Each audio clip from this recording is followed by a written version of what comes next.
ভারতসহ কোনো প্রতিবেশীর সঙ্গেই সম্পর্কের তিক্ততা চায় না অন্তর্বর্তী সরকার, এমনটা জানিয়েছেন অর্থ উপদেষ্টা ডক্টর সালেউদ্দিন আহমেদ।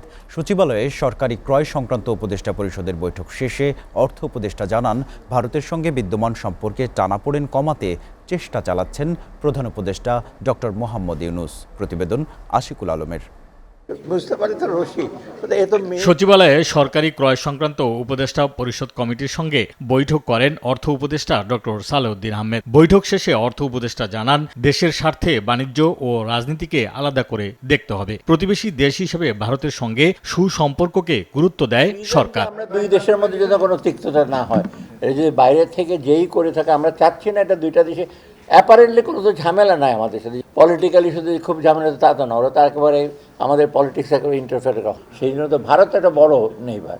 অতএব আমরা কেন রিজনে, আমরা শুধু বাংলাদেশ নিয়ে তো থাকতে পারবো না। রাজনৈতিক প্রেক্ষাপট যাই হোক না কেন, রাষ্ট্রীয় পর্যায়ে সুসম্পর্ক বজায় রাখতে সরকার বদ্ধপরিকর বলেও জানান অর্থ উপদেষ্টা। ভারতের ব্যাপারে আমাদের চিফ অ্যাডভাইজার রিচড আউট, উনি থাকা তো ডিটেল বলা যাবে না।